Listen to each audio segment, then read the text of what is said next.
হঠাৎ করে যখন বাবার বাড়ি যেতে ইচ্ছা হয় তখন কেমন যেন ঘরের কাজগুলো খুব ঝটপট করা হয়ে যায়।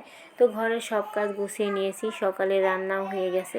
তো এখানে বসেছিলাম হচ্ছে সকাল সকাল খাবার খাওয়ার জন্য। তো এখানে হচ্ছে খাবার খাচ্ছিলাম।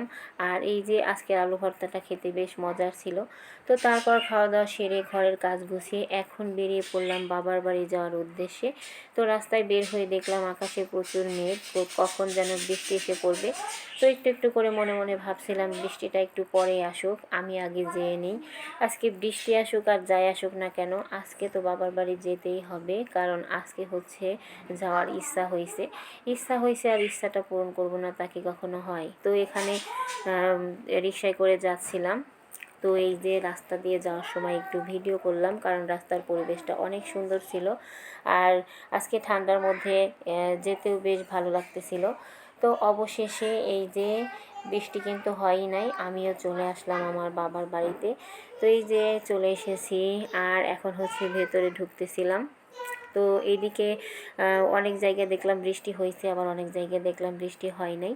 তো এই যে বাড়ির ভিতরে ঢুকলাম, কারণ আমাদের বাসায় একদমই মানুষজন কি মানে কেউই থাকে না, শুধু আমার বাবা মা আর ভাই ছাড়া। তো এই যে আমরা হচ্ছে ভেতরে ঢুকে পড়লাম, আর বাসায় শুধু আমার আম্মাই ছিল, আর কেউ ছিল না। আর এই তো এখন হচ্ছে আস্তে আস্তে আমাদের প্রায় বিকেল গড়িয়ে সন্ধ্যায় হয়ে গিয়েছিল। তো এখন হচ্ছে রাতের বেলা এখানে রান্না করতেছিলাম। আর মুরগির মাংস আমার আম্মা ভিজিয়ে ধুয়ে রেখেছিল, তো সেটাই হচ্ছে আমি চুলায় বসাই দিছি। আর এই যে রাতের বেলা আমার আম্মা একটু অসুস্থ, তো রান্নাটা আমি করে ফেলেছি। আর এখানে হচ্ছে শুধু সাদা পোলাও আর মুরগির মাংস এটাই রান্না করেছিলাম সবার জন্য। তো এখানে আমরা হচ্ছে সবাই মিলে খেয়ে নিতেছিলাম, আর আম্মার সঙ্গে গল্প করতেছিলাম। তো তারপর হঠাৎ করে অনেক মেঘ ডাকাডাকি করতেছিল, আমরা এখানে বসে বসে গল্প করতেছিলাম আর আচার খাচ্ছিলাম।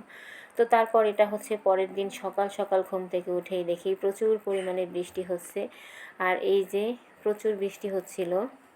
তো বৃষ্টির মধ্যে দাঁড়িয়ে দাঁড়িয়ে বৃষ্টি দেখতে আমার মতো কে কে পছন্দ করেন অবশ্যই কিন্তু কমেন্ট করে জানাবেন। আর বৃষ্টির দিনে এই যে এই খাবারটা খেতে কিন্তু ভীষণ ভালো লাগে। তো এখানে হচ্ছে গরুর মাংস নিয়ে আসছিল আমার ভাই সকাল সকাল।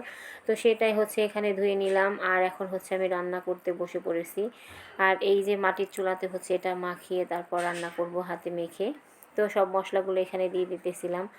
আর এই যে আমি শুধু গরুর মাংস রান্না করব না, এর সঙ্গে কিন্তু চিতই পিঠাও বানাবো, কারণ বৃষ্টির দিনে এই খাবারের থেকে মজার আর কোনো খাবারই হয় না।